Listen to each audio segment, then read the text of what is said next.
여러분은 하루에 몇 잔의 커피를 드시나요? 우리나라 성인의 1년 평균 커피 소비량은 약 350잔 정도로 커피 사랑이 대단합니다. 커피는 많은 사람들의 사랑을 받는 음료인 만큼 커피에 대한 연구도 수없이 많이 이루어져 왔습니다. 최근 에스프레소가 혈청 콜레스테롤을 높인다는 또 다른 커피에 관한 연구가 발표되어 여러분들께 소개해드리려고 합니다. 논문을 읽어드립니다. 이고은입니다.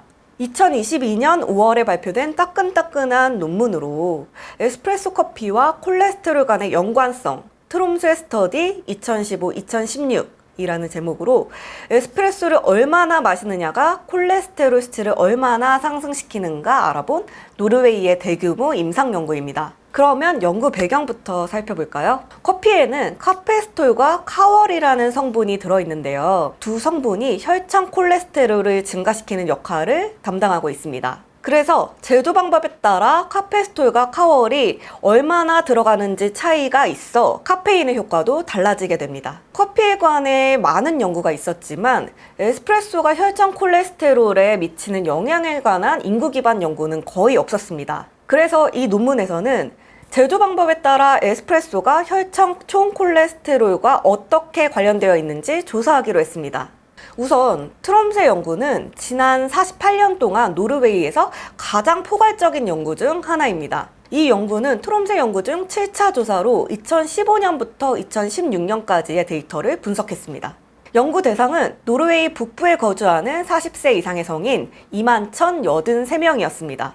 참여자들을 대상으로 하루에 커피를 한 잔도 마시지 않는 사람을 대조군으로 하여 하루에 마시는 커피량에 따른 콜레스테롤 수치의 상승량을 회귀 분석하였습니다. 그렇다면 결과는 어땠을까요? 분석 결과 매일 3잔에서 5잔의 에스프레소를 섭취한 사람은 한 잔도 마시지 않는 사람에 비해 혈중 콜레스테롤이 증가했습니다. 그 증가 수치를 보면 여성에서 0.09, 남성에서 0.16으로 남성이 더 강한 연관성을 보였습니다. 그리고 커피 제조 방법에 따른 콜레스테롤 상승을 분석한 결과 매일 6잔 이상의 플런저 커피를 마시는 사람은 한 잔도 마시지 않는 사람에 비해 여성에서 0.3, 남성에서 0.23이 증가해 더 크게 그 수치를 높였습니다. 여과된 커피의 경우 매일 6잔 이상을 마시는 여성에서만 0.11 정도 콜레스테롤 수치가 높아졌으나 남성에서는 연관성을 보이지 않았습니다. 인스턴트 커피도 마찬가지로 유의한 경향성을 보였지만 용량에 따른 관계를 보이진 않았습니다. 결론적으로 에스프레소는 혈중 콜레스테롤 수치를 증가시킨다는 것이 이번 연구를 통해서도 다시 한번 밝혀졌습니다.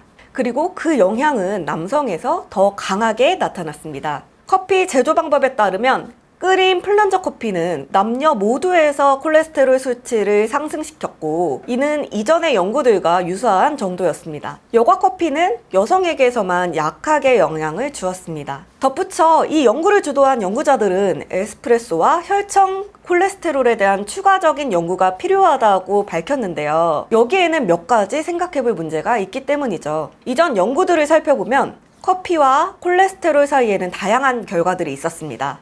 어떤 연구에서는 에스프레소와 혈청 콜레스테롤 사이 유의한 연관성이 없다. 어떤 연구에서는 에스프레소가 남녀 모두에서 혈중 LDL 콜레스테롤을 증가시킨다. 이렇게 결과가 다양했기에 이번 연구 결과에서도 일반화할 수는 없었던 것이죠. 그럼 왜 이렇게 다양한 결과를 보였을까요? 연구자들은 다음과 같은 이유를 생각해 보았습니다.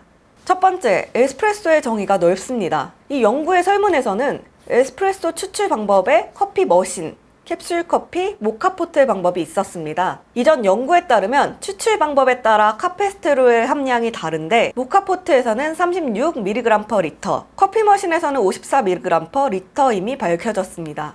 또한 제조 방법에 따라서도 그 차이가 있었는데 끓인 플런저 커피는 232mg/리터, 여과된 커피는 5mg/리터의 카페스톨을 함유하고 있었습니다. 두 번째, 나라별로 커피 한 잔의 용량이 다르기 때문에 카페인의 용량도 다를 수 있다는 점이죠. 이탈리아에서 에스프레소 한 잔은 30ml 정도로 작은 컵이지만 큰 컵을 선호하는 노르웨이 사람들은 컵의 크기에 따라 몇 배까지 카페스톨의 차이를 보일 수 있는 것입니다. 세 번째, 원두에 따라 카페인의 함량이 다릅니다. 예를 들어 아라비카 원두의 경우 100g당 카월은 182에서 1265mg, 카페스톨은 182에서 1308mg인 반면 로부스타 원두는 카월이 151에서 363mg, 카페스톨이 0에서 20mg이 들어있었습니다. 에스프레소와 콜레스테롤의 연관성에 관한 결과는 문헌에 따라 다양하지만 여과된 커피가 끓인 플런저 커피보다 콜레스테롤 수치를 덜 높인다는 것은 일관되게 밝혀졌습니다. 커피는 전 세계적으로 가장 많이 그리고 가장 자주 소비되는 중추신경 각성제입니다.